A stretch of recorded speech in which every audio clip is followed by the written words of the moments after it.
When does learning begin?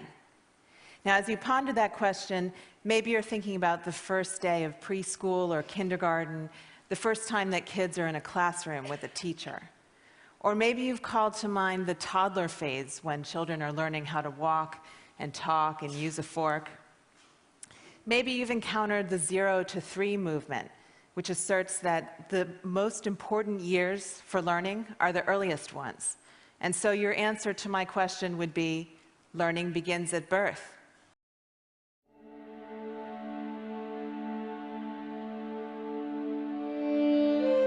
The Romantic writers and poets described as the celestial openness of the child's mind.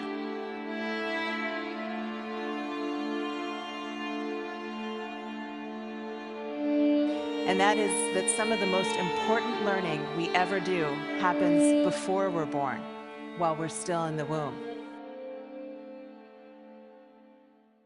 What we see here is a mother in India, and she's speaking Koro, which is a newly discovered language. And she's talking to her baby.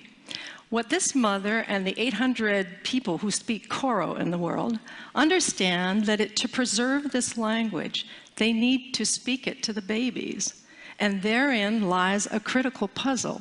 Why is it that you can't preserve a language by speaking to you and I, to the adults? This is because language exhibits a critical period. The babies and children are geniuses until they turn 7, and then there's a systematic decline. After puberty, we fall off the map. No scientists dispute this curve, but laboratories all over the world are trying to figure out why it works this way. Work in my lab is focused on the first critical period in development, and that is the period in which babies try to master which sounds are used in their language. We think by studying how the sounds are learned, we'll have a model for the rest of language, and perhaps for critical periods that may exist in childhood for social, emotional, and cognitive development. The first is that the babies are listening intently to us, and they're taking statistics as they listen to us talk. I love your big blue eyes. So pretty and nice. うわー、大きな茶色いお目目。そして綺麗な黒い髪。 During the production of speech, when babies listen, what they're doing is taking statistics on the language that they hear.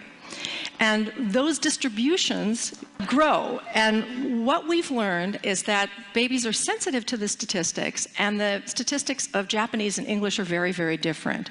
English has a lot of R's and L's, the distribution shows, and the distribution of Japanese is totally different, where we see a group of intermediate sounds, which is known as the Japanese R.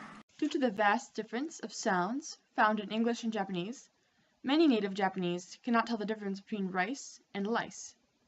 This is probably similar to how native English speakers may not be able to tell the difference between kite and kite. I just feel like, especially adults, when we learn a language, we're such perfectionists. We want everything to be just right.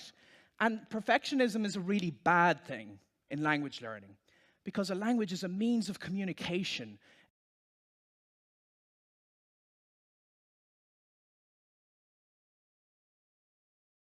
In investigating the child's brain, we're going to uncover deep truths about what it means to be human.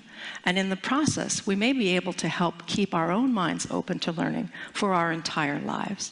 Thank you for watching, and keep learning languages.